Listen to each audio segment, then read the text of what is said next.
So I was at Barnes Noble and I saw they came out with a volume 2 of this, which surprised me because I honestly didn't think it would do well enough to make a volume 2. But then again, when I was at Barnes Noble weeks earlier, I saw volume 2 of Superman Meshi. So if you've seen my review on that, you'll remember my thoughts on it were not very favorable. This one, which I thought was like a 5 or 6 out of 10, got a volume 2, and I said I'd probably pick it up to see if it improved, and you know what? It did, by a little bit, by like a teeny little bit. Like, if the other one was a 6, then this one's like a 6.2 or 3. Like, it's okay. The main thing that's holding this series back is probably just the general concept and also the pacing. Because, I don't know if you've seen my first review, but the basic general plot of this series, Joker 1 Operation Joker, is Joker's fighting Batman, he falls into a vat of chemicals and turns into a baby. Joker wants to raise him so that he'll be his nemesis again because his life has no meaning because Batman's not there to fight him, because this is one of those universes where Joker's like obsessed with Batman. So, he's raising a baby as the Stroker, as you do, and it's just about like the problems that come with being a parent and also the fact that he's the Joker. It's pretty stupid, but I felt like it was executed decently. Anyway, in this one, I mean, what story beats am I even supposed to tell you happened? I mean, like, he finally gets him signed up for a daycare, and he takes him on a subway or something. Like, I don't know. Not much really happens in it. I mean, like, if it's like a somewhat entertaining slice of life because of the premise, but something I don't really like about it is they really toned down Joker's insanity, which I'm pretty sure I actually commented on in my first review, and that's just makes the concept less interesting, you know? It's like they pumped him full of estrogen or something. Like, he's not super quick to violence anymore, and all the stuff he says are all empty threats, and all the crimes he commits are not super serious. They're all like grand theft, or he ties up a bunch of people but doesn't do anything, or something like that. Like, it's not the Joker we know and love. If anything, it's like the 70s and 80s Joker that was sort of just like a troll, not really like a actual menacing crime lord, you know, that we all know and love. I will say that my favorite thing about the series so far is the way that Harley Quinn is written, because she's like both Joker and Harley Quinn are a lot less insane in this one, but unlike Joker, like his character being completely gutted by him not being as insane, Harley Quinn's character is actually kind of interesting now that she's not 100% insane. She's now just like Joker's kind of on and off again girlfriend, but like she's just kind of a normal person that's also a criminal. Also, there's this one kind of cool scene where, well, I wouldn't say cool. It actually kind of made me cringe, but it did have a cool ending where Joker's basically trying to get the baby into a daycare, but he wants to look good to the daycare person that runs the daycare by having 2 parents for the baby because, you know, that looks good if you're applying to get into a daycare. So he asks Harley Quinn to act as the mom, and he gives her like his credit card to go buy some presentable clothes, but she just comes in wearing like her regular ass like Harley Quinn outfit. And then the interviewer asks a question that, you know, Joker gives like this insane answer to, at least he's about to, but then Harley Quinn interrupts with like a very normal, presentable answer that actually makes them seem like good parents. And you remember that she was like a psychologist before Joker kind of like tortured her or something. And I thought that was cool. You know, it actually made sense for her character to say that. And it also was a great subversion because you thought he wasn't going to get into the daycare because Harley Quinn just came dressed like a criminal, like a dumbass, like she normally does. But she ended up completely turning the situation around. I feel like that was the number one thing about this volume that like made it better. Unlike the first volume, I don't think I'll pick up the third volume just from reading this, even though I thought it slightly improved.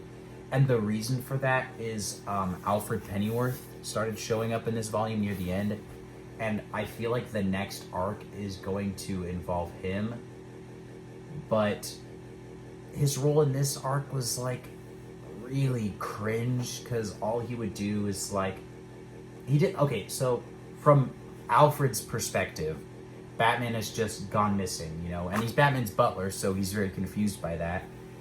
So in this one, he's like trying to look around for him a little bit, and he's kind of sad. He's like, because he raised Bruce from when he was a kid and he's missing and all.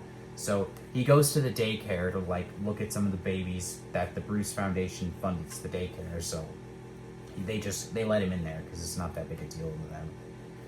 And he kind of notices that one of the babies is like Bruce, and it's not really revealed whether or not he knows for sure that that one is Bruce, but he sort of like makes a connection to the baby, and whenever he's having a tantrum, like he calms him down really quick by doing some goofy shit. And then this scene happens where he does like this stupid dance and starts going like Pennyworth, Pennyworth, da, da, da, da.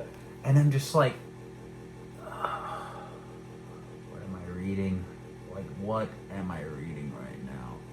Like, I'm saying like so much because there's just nothing to say about it. It was really cringe. Like, all of the slight bit of adoration I gained from the scene from the Harley Quinn thing, my motivation to continue the series was kind of killed by that, by Alfred Pennyworth alone, because his character, he's like an old man, but he acts like a chipper, like 13-year-old girl that's a babysitter almost. And it's just like, it's weird because he's an old man, and he's also, since he doesn't know that Batman got transformed into a baby, his investment in this random baby's life that he doesn't know is very weird and creepy.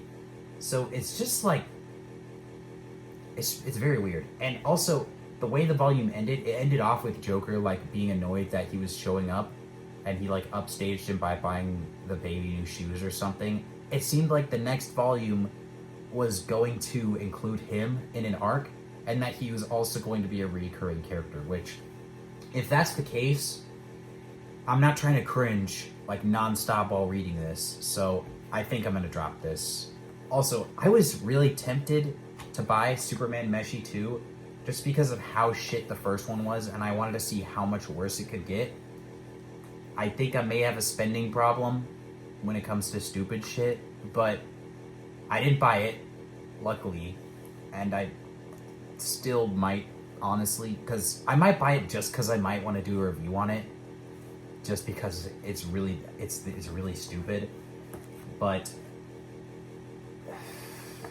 it's pretty bad. These DC mangas that they're coming out with, the ones where they're trying to like capitalize off of sort of Japanese culture, such as like when like, okay, for Superman Meshi it was like Superman eating a bunch of Japanese food in like an SOL type of food manga sort of setting, and this one it's like a weird ass subversion like of a popular series setting, you know, it's like a parody thing. They just don't work. So out of the 5 different comic book to manga conversion like series that there is, I have read 4 of them, and only 2 of them were good. That was Deadpool Samurai, Batman Crime Busters. Those 2 were good. The Joker and Superman Meshi one, the Joker one was like fun bad in kind of a funny kind of way. Superman Meshi was just terrible, almost unreadable. Shit made me want to vomit just from reading it. Like, it was so bad. And the third one is Spider-Man Red, which I haven't read yet, but I'm super excited to because it actually looks pretty good. Seems like Marvel actually is good at writing, you know, Superman manga. Not Superman, superhero manga.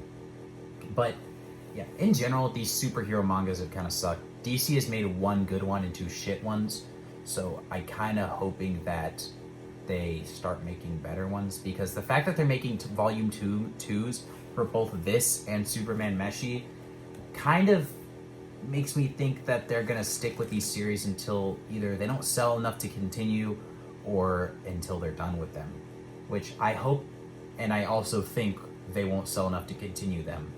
But if they do, then I'll continue reading Batman Crime Buster, and that's it, because I'm done with these other 2. Like, they're novelties, they're stupid, if you want to read something fun bad, that's the only point. But I actually want to read something good. You know, when I buy something, reading something that's fun bad, it's a guilty pleasure, but it's also kind of a waste of money, because whenever I buy a physical copy of like a manga, it's usually it's because I haven't read it and I want to read it, because I like reading physical copies more. But it's also because I want to reread it some point in the future. Like, I want to have it on my shelf because I like looking at it, because I want to reread it. This kind of thing, I'm not going to reread. And that's just the general like money to enjoyment investment that kind of sucks about this whole thing. Also, the price on these things is one thing I will say. They're $10. Unlike the Rick and Morty one that was like $20, that was total bullshit. Build quality of the manga, which I commented on last time, still not that good. Still kind of tight. The pages still kind of like warp a little bit. It's kind of weird.